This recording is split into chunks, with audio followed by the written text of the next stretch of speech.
Although, he had been going through a phase where he was fascinated with fire, making little people out of toilet paper and burning them on his front porch, so maybe a neighbor had seen and called after all. But he really didn't think so. It also didn't help that his mother's life would overwhelm her at times, causing her to leave bruises on her son's arm and back. Maybe his gym teacher had placed the calls. Nah.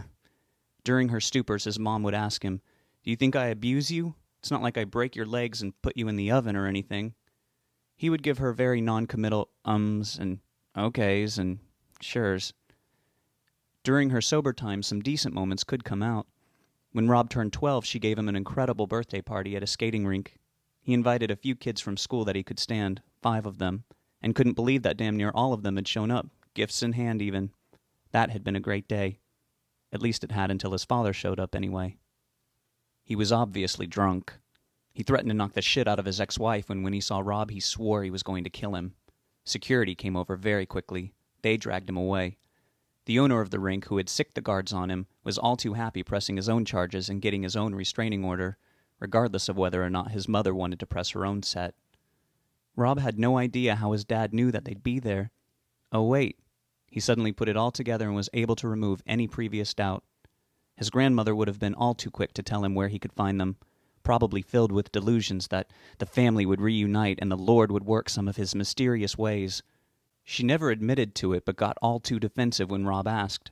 For someone who loved to play games, she had the most transparent poker face he had ever seen. He then knew she had been the one to call social services on his mother to try to get some quality time with him. Well, straight flush, bitch. That was the last time he saw his father. He had cried in front of his friends uncontrollably while fearing that it would be all over school the next day. Instead, all 4 of them group hugged him until he stopped sobbing.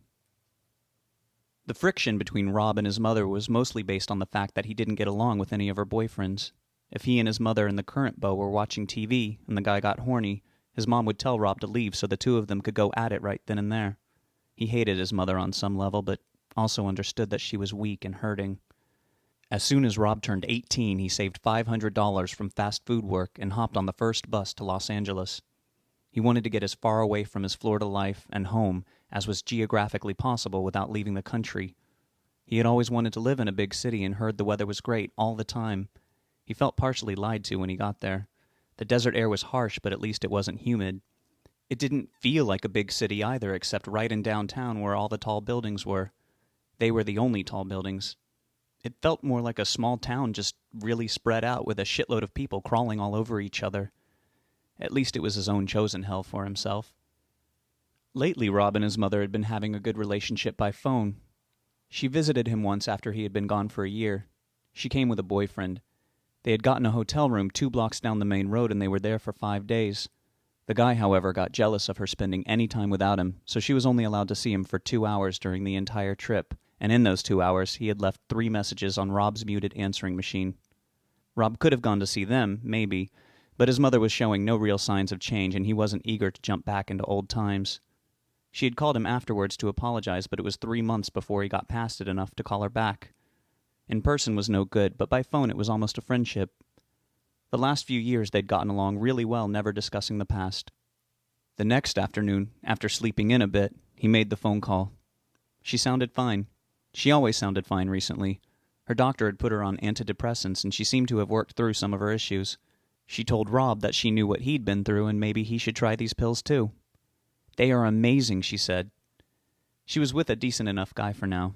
He was the least of all the evil she chose so far, and she was about as damaged as goods can come herself. She had adopted a, "hey, I'm fine now with all of this stuff, so what's the matter with you?" attitude. It was a philosophy that worked for her, although he thought she had simply blocked a lot of it or had chosen to forget. Maybe the pills made her. He didn't push any of the issues. She was practically across the planet, so there was no need to rock the boat. They each had their terrain, and they could have it however they wanted it. On the rare occasions where she would try to start something, he would simply have to go and put the receiver back on its cradle. The next time they would speak, it would be as if nothing had happened. Problems were becoming that simple to resolve. They made a few sentences worth of small talk when she interrupted and asked what was wrong. She could hear it in his voice. Rob choked up. He wondered how long it would be before it stopped coming on him so completely like that. Finally he said, "Max died last night." "Oh, honey, I'm so sorry." she said with actual emotion.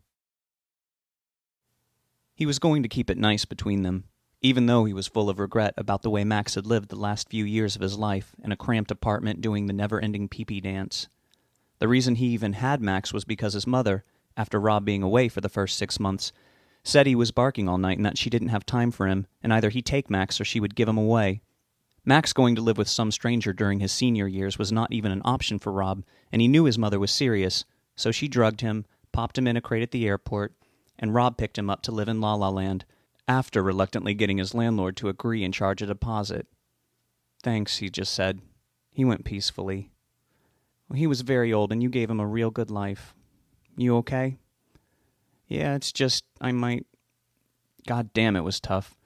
He had never had to ask her for a dime, at least not since he was 10 and really wanted that Nintendo. Those new graphics had been awesome. He had gotten that, so maybe it was worth asking again. The memory of his being down to $7 when she finally sent the $1,000 that his grandparents had left for him out to Tinseltown made it a little easier to finally come to the point. He opened his mouth. He'd lied to himself. It wasn't any easier remembering that. Why did he feel so guilty asking for help? "What is it? Do you need money? I can help," she said genuinely. "Really?" "Sure. How much do you need?" "About 300. "No problem. I'll mail out the check today." "Are you sure? I don't want to put you out." This was new turf for him. "I'm sure." "Because I can get it another way if you can't afford it." She sighed deeply and said, "Rob, I've been getting child support from your father for the past few months." He was silent. He knew her current living situation. She lived at her boyfriend's house. He was wealthy enough, had no real expenses, and here Rob was always just coming up shy of making ends meet. She had finally snagged one to give her an easier life. She did pay her dues, however. She was completely his, at all times, an around-the-clock employee almost. Did she realize how much just $50 here or there would have immensely helped out?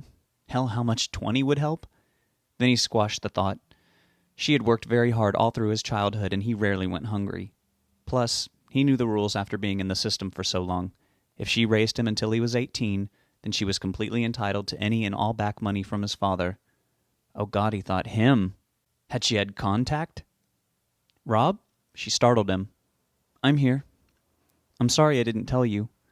No, it's okay. I mean, it's your money." "Well, I can help. Stan doesn't even know about this." Stan, of course, was Mr. My Security for your soul. Your father was finally tracked down in Missouri or Mississippi or someplace. He's a dishwasher in some restaurant, and HRS has been garnishing his wages, so it's not like it's just rolling in off trucks and... Oh, God, I shouldn't be telling you all this now. Go ahead, really. I want to know. Rob was wondering what else there could possibly be to tell. I had to go to court to get this done. HRS notified me, so I went. Of course, he didn't show up, but someone else did. Who? Don't belabor the suspense, please. His new wife. Oh. And his new baby. Oh, he said again, but with more surprise. The judge was excellent and told her that he didn't take any kind of care of you and had no business having another child. Then he said there were 2 other cases like this involving him, so who knows how many kids he's had. You really think he's knocked up that many? I don't know. Wow, you're just one of his baby's mamas. All right already. Anyway, I'm sorry. It's just that your grandparents drove me nuts as a child. My mother wanted me to stay a virgin forever, but made me a frumpy, oversized wedding dress when I was 13 and encouraged your uncle to make fun of me when my breast developed, and my father... Well, you know how he was. Oh, yeah, Rob said, knowing all too well. Your father came along, and he was my ticket out of there. He was good at first, Rob. He really was. We were poor, but I thought we were happy, and then we decided to get married. Rob didn't expect her to go into all of this. She never had before, and he wondered how long she had been waiting to tell him. We got married at City Hall in our blue jeans, she continued. I thought it was great, kind of unconventional, but that night your father got really depressed. I should have known something was wrong then. We had you a year later, and he was weird about you. I would have left him sooner, but I had nowhere to go. The drinking got worse, and you know how he got. Rob responded, holding the phone between his shoulder and his ear. He wondered what she meant about his father being weird about him. Plus, Mom and Dad, they didn't even believe in divorce, and I don't think they ever forgave me for doing it, and here I am just going on and on. I'm glad you are. I didn't know any of this. I thought you should, but tell me more about Max if you want to. Rob did. It was a time for opening up. He recounted the whole day to her, the events, not any of the bitter thoughts, but he left out the part about what he and Sue had discussed. "You got fired?" she asked, concerned. "Yeah, but whatever, I'll get another job. Anyway," he continued talking about Max, the memories, the good times, some of the things he felt guilty about, like the spankings. She had been there for most of Max's life, and she needed some of the therapeutic discussion too. After they shared their stories, they said their goodbyes. He remembered how she had stuck him with the crating fees when he got Max in the land of nowhere. How screwed up it was of her to threaten him to get rid of his dog. He was damned lucky his building even allowed animals. Well, he wouldn't have to worry about the landlord's threat now, he then realized. It was the first time he'd even thought of it since Max's passing. He shook off all of his accumulating resentments. He could breathe a little easier. He was not too affected by her news about his father. He was more focused on the fact that he could pay his bills. For that month, anyhow. Rob filed his claim with the unemployment office, but his telephone interview did not go so well. The phone rang at 10 o'clock in the morning, waking him from a muddled sleep. "Hello?" he groggily answered. "Mr. Barton?" "Yes?" "My name is Delia Kemp. I'm calling on behalf of Unemployment Services." Rob cleared the sleep from his throat. "Oh, yes, good morning." "Yes. I need clarification of your reason for termination to see if you qualify for assistance." "All right." "Your name is Robert Barton, and you were terminated by Federal Savings and Loan for insubordination, and you filed an unemployment claim. Is that correct?" "Yes." "Tell me your version of the events that transpired, please, and let me inform you that this call is being recorded for quality purposes." Rob told her exactly what had happened. The interviewer responded sternly. "So you were late?" "Well, yes, by 2 minutes. Regardless, most people have to be on time. That's kind of how the system works." He tried slightly rearranging events for emphasis. "Sometimes real life happens and you can't help it. My best friend just died, so I wasn't able to exactly get there. That's irrelevant, Mr. Barton. You were not acting in your employer's best interest. You could have just left a few minutes earlier in the morning and avoided this whole mess." "Well, there actually was a power outage that day, so I could have been a whole lot later, maybe even a whole 5 minutes." He was completely lying about the power outage. He didn't even know why that came out of his mouth. "Do you have proof of this from the Department of Water and Power confirming said power outage?" "No, of course not." "Then you should have had a second battery-operated alarm clock across the room forcing you to get out of bed." "Are you for real?" "Quite. I think I have all I need, but I can't say it looks favorable for you, Mr. Barton." "Do you have some sort of quota for rejecting people's claims or something, or is this just personal for you?" "Look, I've got bills past due. If I don't get this, I don't know what I'm going to do." He wanted to add, "or do to you, you fucking bitch."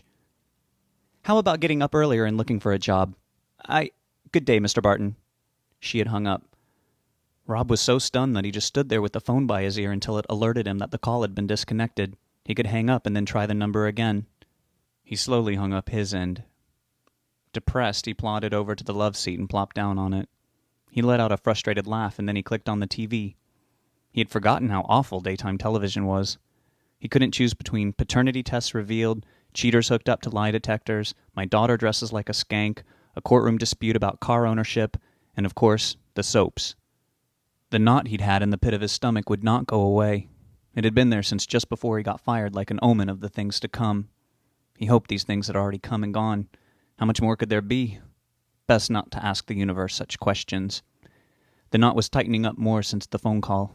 It felt as dense and heavy as a neutron star. He told himself to just relax. He would maybe try this relaxing thing for a whole week. He'd earned and needed it. Then he would hit the pavement like mad until he was again part of the working world. If he got a job before the beginning of next month, he just might be okay. He stared at the TV screen for the entire day. He couldn't summon the energy to do anything else. The images went from daytime melodramas to early evening sitcoms to primetime entertainment to news, during which he popped George Romero's Day of the Dead into the DVD player, to late-night talk shows.